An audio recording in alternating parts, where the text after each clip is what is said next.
Prosigamos con la filosofía, su división y su historia. Este es el mapa del ambiente donde se va a desarrollar la filosofía occidental.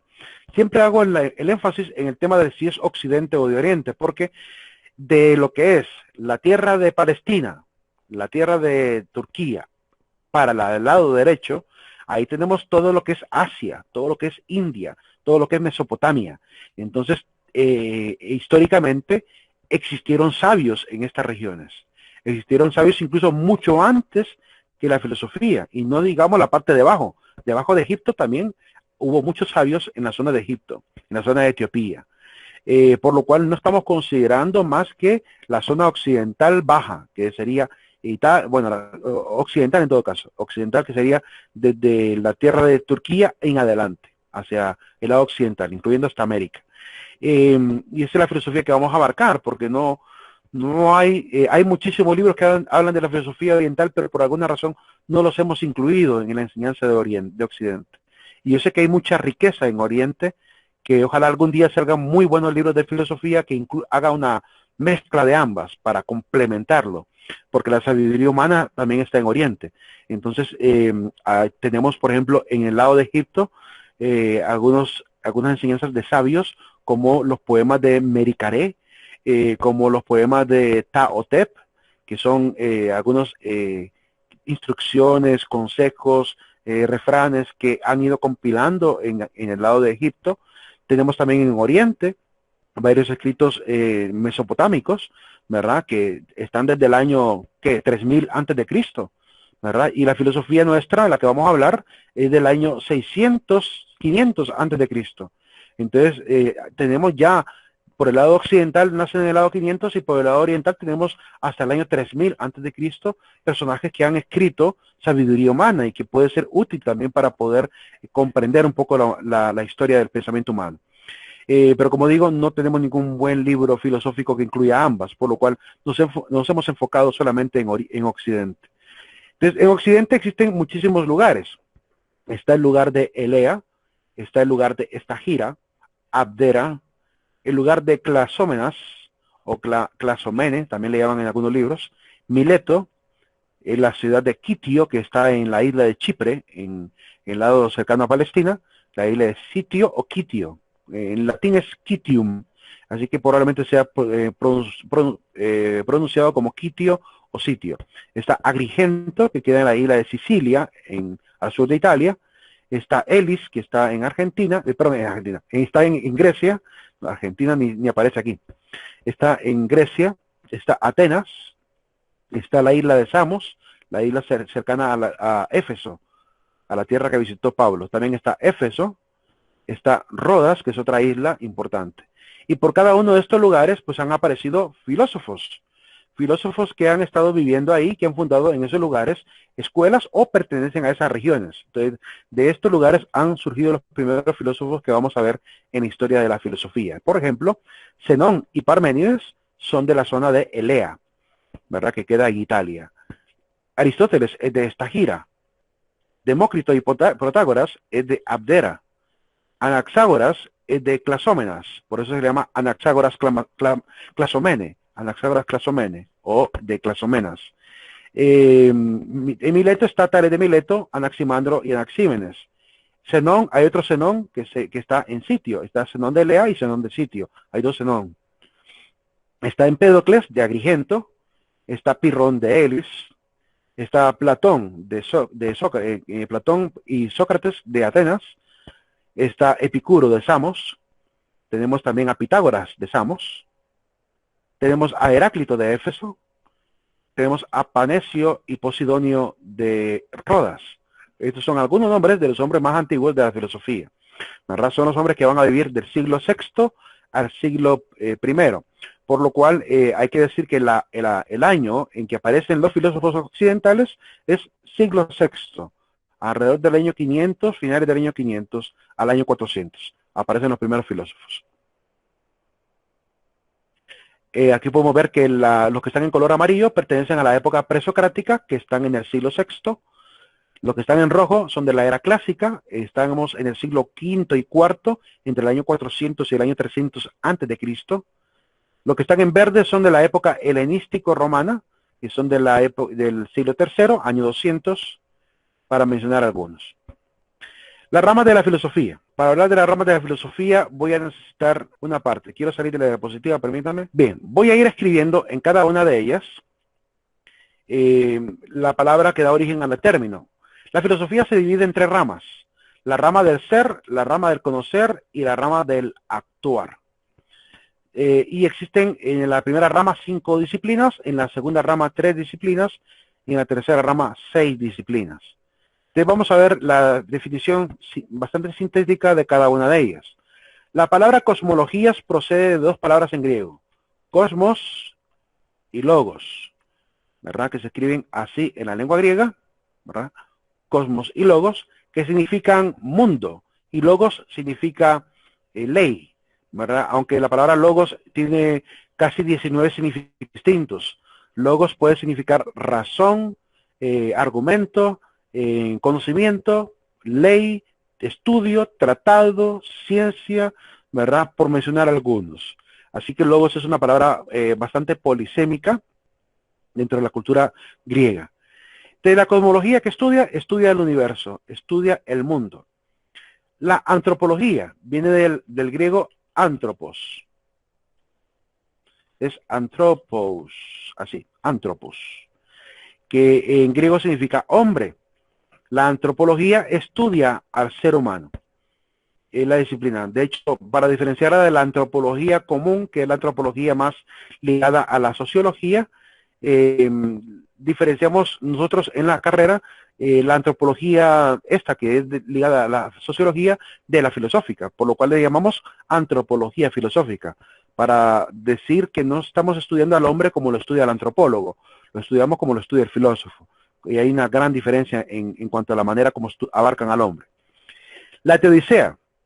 La teodicea viene de dos palabras. En griego la palabra teos, también existe la palabra theon, así, theon, que significa Dios. Theos o theon, se pronuncia como que fuera una letra Z, ¿verdad? Como la TH inglesa, el theon o theos, es el Dios. La teodicea estudia a Dios. La palabra dique no la voy a escribir porque se escribe, palabra dique sería así, dique. La palabra dique significa justificar, es justificación, es justicia. Entonces cuando yo hablo de la teodicea, es la justificación racional de la esencia, sustancia y existencia de Dios. Esa es la teodicea. Es el estudio racional de la esencia, sustancia y existencia de Dios. Les quiero comentar algo aquí. Cuando yo saqué la carrera de filosofía, tuve una temporada dentro de la carrera, son 4 años de estudio, y cuando iba por mi tercer año, ya habíamos visto la filosofía contemporánea y ya habíamos visto a los filósofos como los existencialistas ateos. Es decir, vimos a hombres como Ludwig Feuerbach, hombres como ¿cómo se llama? Martin Heidegger, vimos a hombres como Friedrich Nietzsche, y estos hombres son los principales ateos de la filosofía, y que me llevaron a dudar de la existencia de Dios. Es decir, que tuve un momento en mi carrera donde casi me declaro ferviente ateo, es decir, creyente en que Dios no existía. Pero esa clase que llevé, que fue la historia de la filosofía contemporánea, fue antes de llevar una clase que se llama teodicea. Por lo cual, después de llevar teodicea y después de haber llevado también metafísica, porque son ambas disciplinas, tanto metafísica como teodicea van de la mano, después de sacar estas dos disciplinas, no me quedó de otra que volver a creer en Dios. Es decir, que si la filosofía me llevó al ateísmo por su historia, las disciplinas, las ciencias como la teodicea, me llevó al creer nuevamente en que el concepto de Dios es no solamente plausible, sino que además lo más probable, es lo más seguro, que exista un Dios. Por lo cual, racionalmente hablando, ojo, no estoy metiendo el tema de la fe, estoy metiendo solamente el tema de la razón. ¿Y qué es lo que vimos en teodicea? Lo que vimos fueron las pruebas racionales de la existencia de Dios. Hay muchísimas pruebas. racionales de la existencia de Dios. Son pruebas racionales, porque a Dios, como no es un ser material, no se le puede dar pruebas materiales. La gente que quiere tener pruebas materiales de Dios es alguien que es un poco absurdo.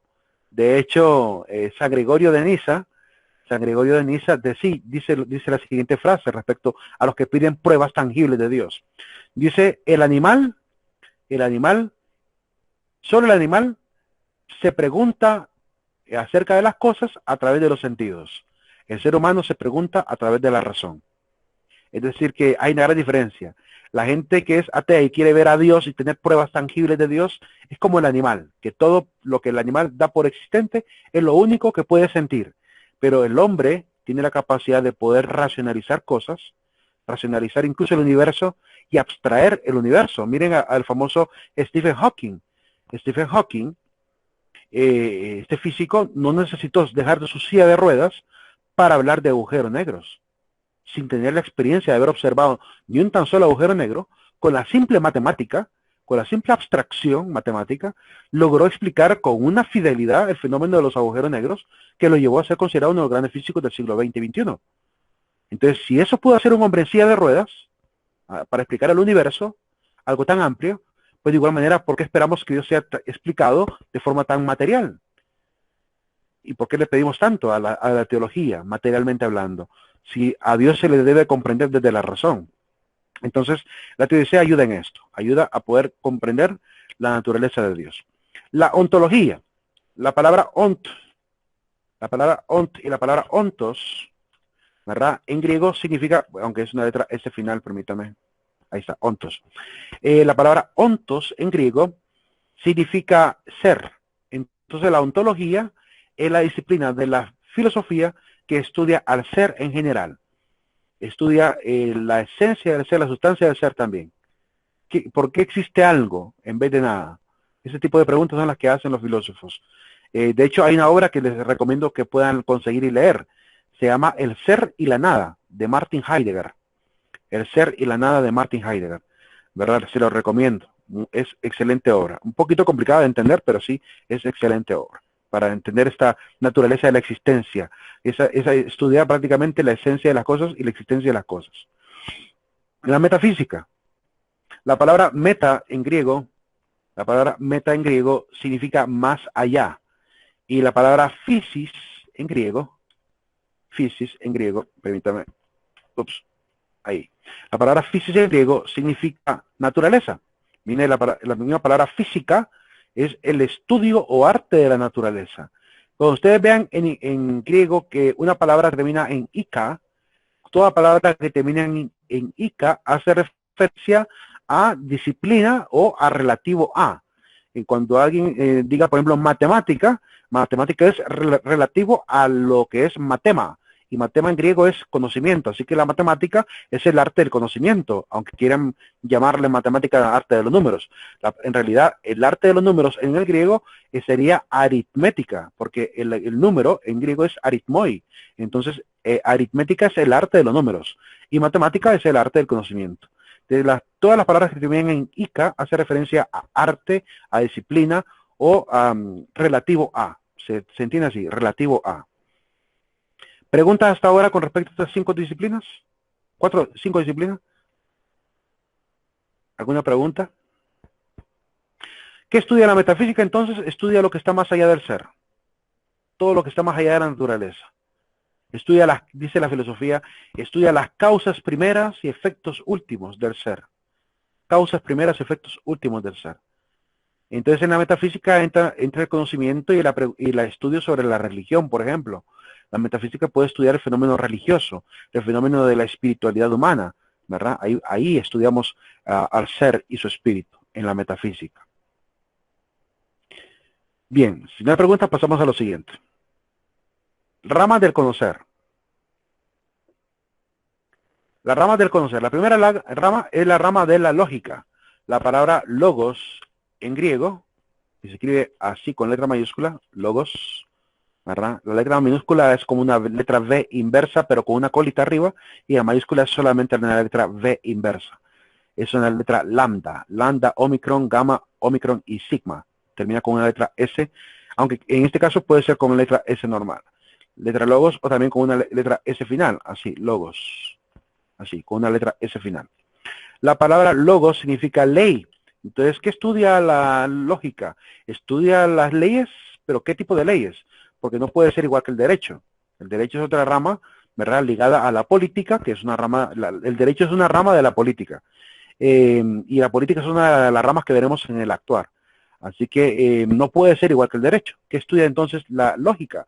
Estudia las leyes del pensamiento. Son las leyes que nos ayudan a entender el recto argumento, la recta argumentación, la regla de veracidad, los criterios de verdad, las tablas lógicas, los silogismos, la descripción de las leyes de inferencia que nos ayudan a corroborar si un argumento es válido o inválido, si cumple o no las leyes del raciocinio. Entonces, eso es lo que estudia la lógica, estudia la razón, las leyes de la razón. Quien estudia lógica se hace experto en el razonar, es decir, que no va a cometer errores al momento de argumentar en un discurso. Lo que estudian lógica tienen la capacidad de poder encontrar el error en el argumento de otro también. Yo a veces cuando yo llevé la clase de lógica, fue un semestre de lógica la que llevamos, y a veces cuando estoy en Facebook, a mí me encanta debatir en los grupos y foros de Facebook, cuando estoy en los foros y veo que alguien está queriendo utilizar una falacia, yo le digo, lo que usted está diciendo ahorita es una falacia ad verecundiam, o es una falacia ad hominem, o es una falacia, que es la más común, la de ad hominem, que es una falacia de insulto, donde intento insultar a la persona en vez de acabar con el argumento. Entonces, en vez de acabar con el argumento, termina ofendiendo al otro. Cuando alguien termina ofendiendo a otro en una discusión, utiliza una falacia llamada ad hominem, que sería apelando al hombre más que al argumento. Entonces, yo trato de irle citando. Esta es la falacia que usted está usando ahorita, y me encanta decirle la falacia que está utilizando para hacerle entrar en esta situación de la espada contra la pared, de estar entre la espada y la pared, de no poder argumentar mejor, porque para argumentar muchas personas utilizan el insulto, las pruebas, razones que no tienen relación una con otra. Son las falacias más comunes que la gente utiliza para poder argumentar. Y pues es difícil encontrarse a alguien con quien debatir. Normalmente con los que he encontrado que tienen la habilidad para debatir con mucha objetividad, terminamos siendo amigos más fácilmente. En vez de ponernos a pelear en una discusión, una disputa, terminamos congeniando, porque ambos manejamos la parte de la lógica, entonces al final terminamos bien, porque él maneja la verdad y yo también la manejo, entonces no hay ningún problema. Aunque al inicio tal vez comenzáramos con un debate, nos fuimos dando cuenta en el camino que llegamos a lo mismo. Entonces al final terminamos siendo amigos. He terminado con muchísimos amigos míos en Facebook por esa razón. Es decir, que hemos terminado siendo amigos, aunque éramos totalmente desconocidos. Tengo amigos en Miami, tengo amigos en San Pedro, tengo amigos fuera de este país, en España, que hemos debatido y ahora somos amigos. Estamos compartiéndonos ahí cosas y etiquetándonos en diferentes, incluso estamos en grupos de WhatsApp, trabajando por muchas causas buenas para esta sociedad. Y desde el punto de vista filosófico, trabajando desde la filosofía y desde la argumentación racional. Es hermoso encontrarse con alguien que es así, que es capaz de romper el egoísmo, de romper la autosuficiencia, romper con la arrogancia y aprender a razonar desde la verdad. No hay cosa más bella que ver a un ser humano que le encante hablar en la verdad. Cosa más detestable es aquel farsante o charlatán que solo habla con falacias, que solo habla con engaños. Esa lengua, hasta la Biblia lo detesta, ¿verdad? La Biblia en Proverbios capítulo 6 dice que hay 6 cosas que Dios detesta y 7 que aborrece con todo el alma. Y una de esas cosas es corazón que trama planes perversos. La gente que planea decir cosas falsas, calumniar al prójimo o mentir en el diálogo. Eso es detestable incluso desde la palabra. La nociología. La nociología viene de la palabra gnosis. Gnosis en griego, que significa conocimiento o conocer. En este caso significa conocer. Es el verbo. Gnosis es conocer. Y en este caso, pues, es la ciencia del conocer. Es la ciencia que estudia, ¿verdad?, cómo es que el hombre puede aprender, con H intercalada, aprender.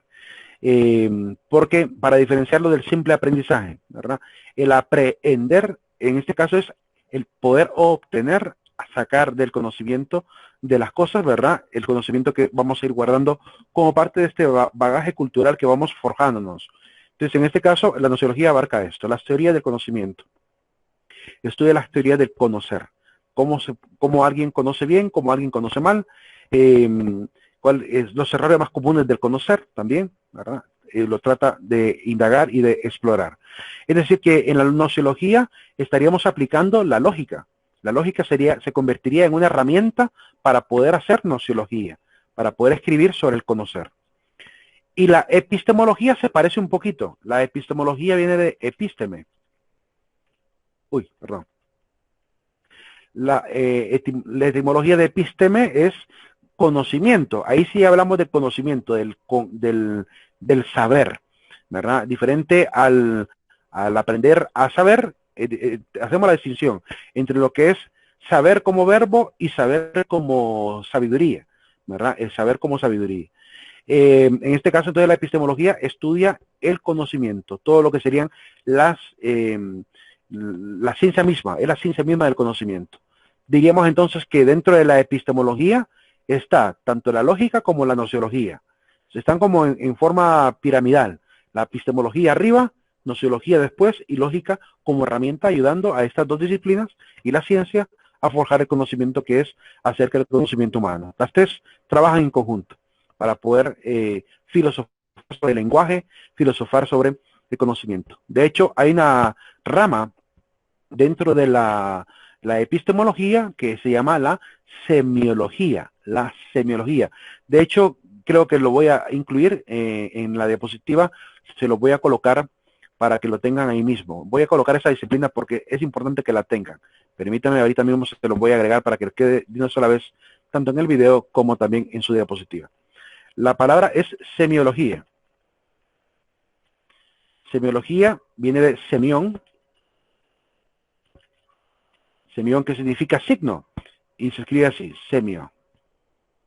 Semio. La palabra semiología, o la ciencia de la semiología, es la ciencia del conocer que estudia los signos y los símbolos.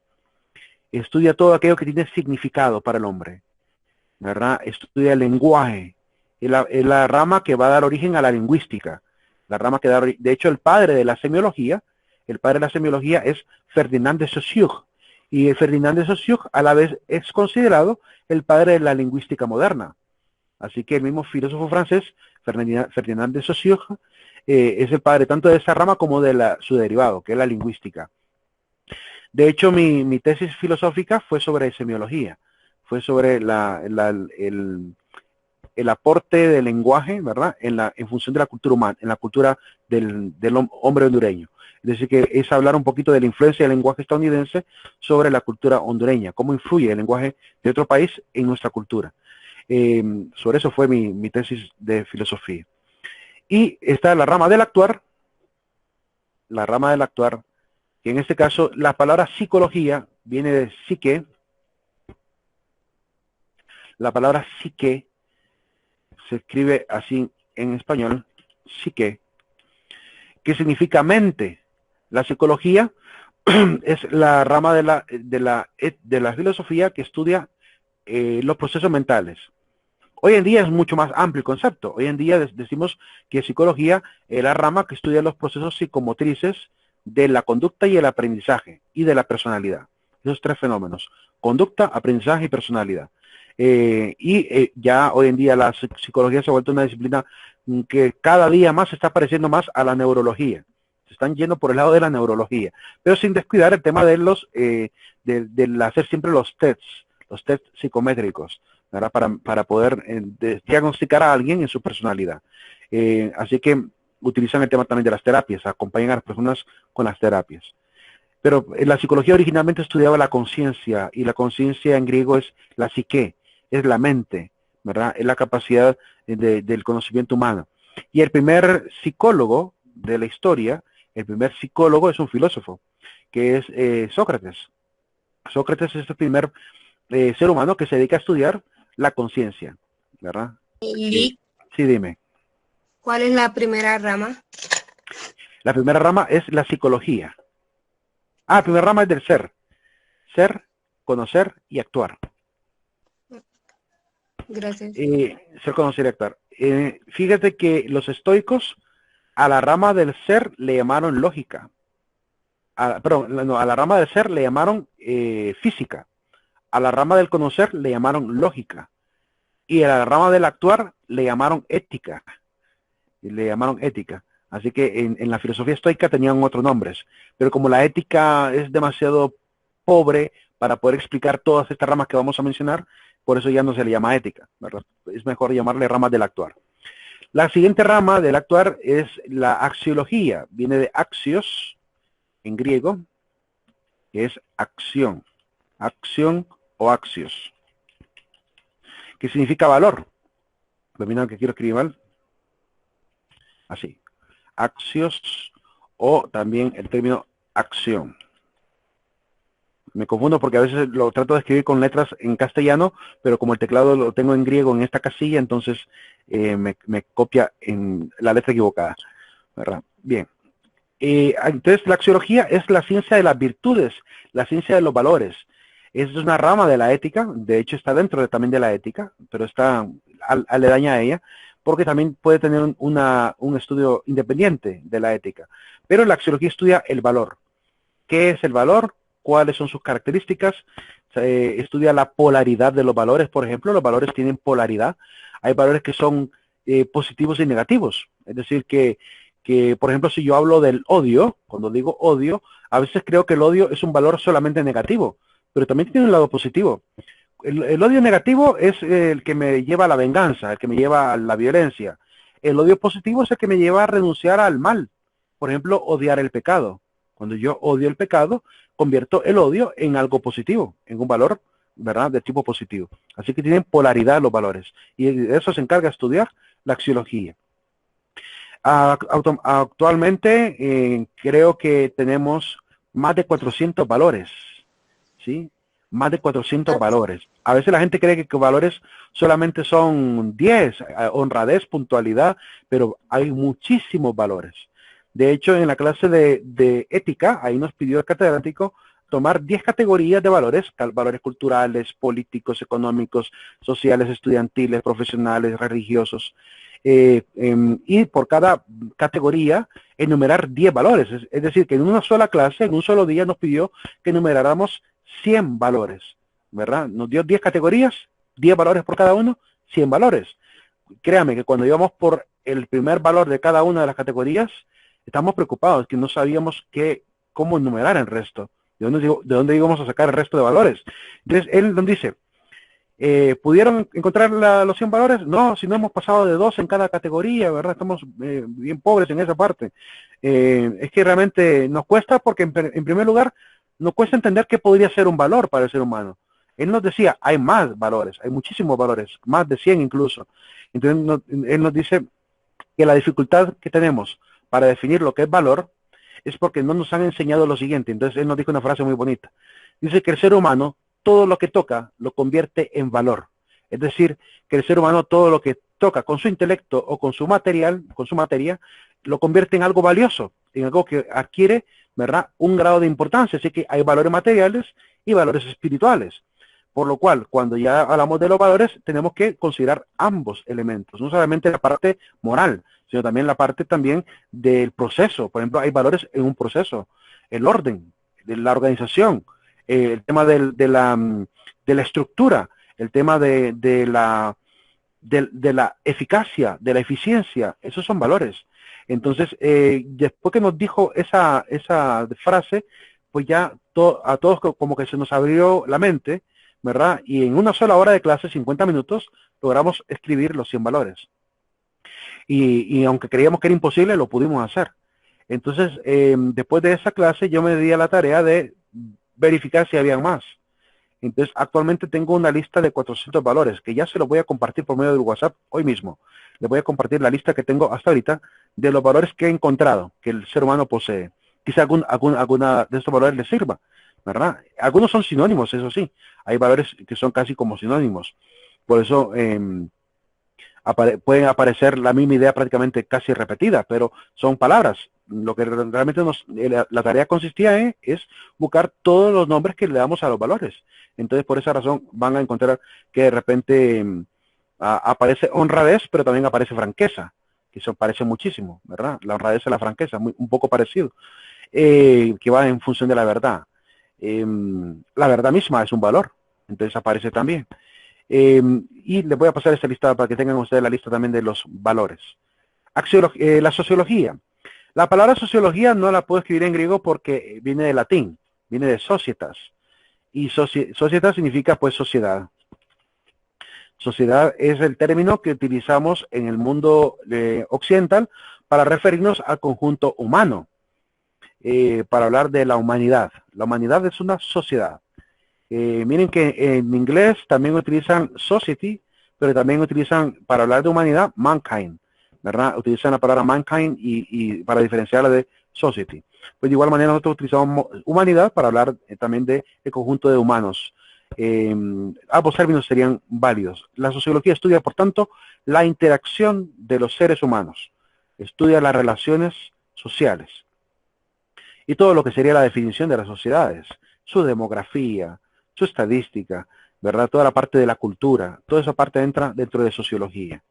Cómo surgen los fenómenos culturales, políticos y religiosos en una sociedad. Todo eso lo estudia. La ética, esa sí viene del griego, viene de ethos en griego, que se escribe E-T-H-O-S. Ethos. La palabra ethos significa, bueno, tiene varios significados. La palabra ethos podría significar morada, podría significar costumbre, podría significar carácter. El ethos es el carácter. Por tanto, la ética es la ciencia del carácter. Es la ciencia que ayuda a forjar el buen carácter. Es la ciencia que se encarga de enseñarnos la parte moral para llevarnos hacia la rectitud moral, para enseñarnos cómo ser buenos, ¿verdad? Mientras que la moral estudia el conjunto de normas, la ética estudia el juicio valorativo sobre los actos humanos. A la ética le interesa valorar los actos humanos y declarar cuándo un acto es recto y cuándo es incorrecto, ¿verdad? Así que la ética nos ayuda a ser mejores. Si podemos encontrar una palabra en cuanto al objeto de estudio de la ética, tendríamos que decir que lo que la ética busca es lo mismo que llamaban los griegos el arete. El arete es la excelencia. Lo que la ética busca es que seamos seres excelentes, que tendamos a lo perfecto. Eso es lo que busca la ética. La siguiente rama es la política. Polis, ¿verdad? Y la terminación ica. Polis, pueblo.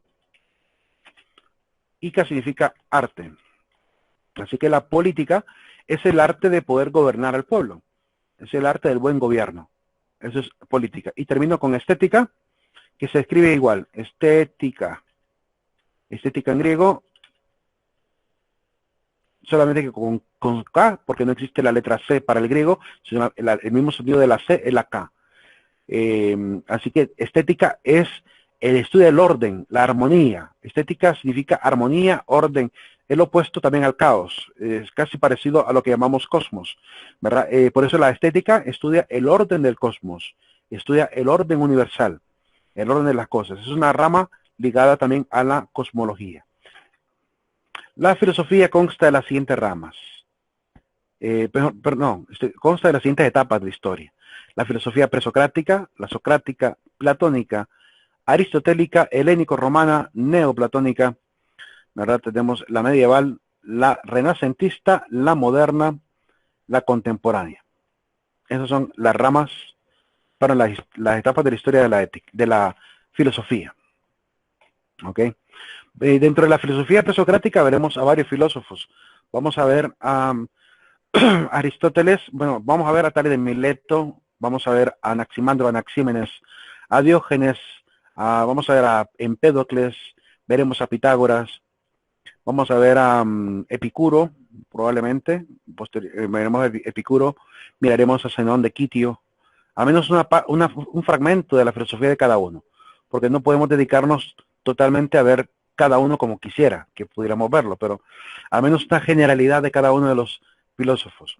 En la época socrática, pues solamente miraremos a Sócrates y los fundadores de las escuelas subsiguientes, como Diógenes de Apolonia, como Diógenes el Cínico, como Antístenes, el Cínico también. Ahí veremos algunos de ellos. También vamos a ver en la filosofía platónica, ahí solo veremos a Platón. En la aristotélica solo miraremos a Aristóteles. En helénico-romana sí miraremos a los escépticos, a los estoicos y a los neoplatónicos también. Veremos a los neoplatónicos en la etapa como Plotino, como Numenio, vamos a ver estos dos. En la cristiano-patrística sí nos vamos a detener un poquito para ver a los padres de la iglesia y ver a filósofos como San Anselmo de Canterbury y Santo Tomás de Aquino. En la filosofía medieval, pues ahí miraremos la escolástica, básicamente la escolástica, la que vamos a ver. En la renacentista miraremos a los padres del modernismo como René Descartes, Wilhelm Leibniz, David Hume, John Locke. Miraremos en la filosofía renacentista. También vamos a tocar ya a los políticos como Niccolo Machiavelli, ahí lo vamos a ver también. Veremos a Francis Bacon, ya entrando en la época moderna, ¿verdad? A Francis Bacon. Miraremos también en la época moderna a filósofos como Comte, ¿verdad? Comte, Marx, ¿verdad? Ya entrando a la época casi contemporánea, 1700 a 1800.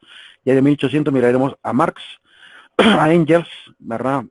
Tocaremos la filosofía contemporánea con algunos exponentes como Ortega y Gasset, como Martin Buber, como los filósofos existencialistas, como Feuerbach, Nietzsche, como Martin Heidegger. Veremos también a los existencialistas cristianos como Søren Kierkegaard y Blaise Pascal, para mencionar también el lado cristiano. Y más o menos esos son los nombres que van a resonar a lo largo de la clase, que los vamos a ver entre tantos más que podríamos mencionar. Son aproximadamente, según la última enumeración que vi, más de 300, casi 300 filósofos reconocidos. 300 filósofos, de los cuales solo miraremos quizás, por mucho, unos 30, ¿verdad? Un 10% por lo mucho, ¿verdad? De lo que vamos a poder ver. Así que no crean que vamos a borrar todas las biografías de los filósofos, no nos alcanza el tiempo, así que nos vamos a tener más con los sistemas de pensamiento.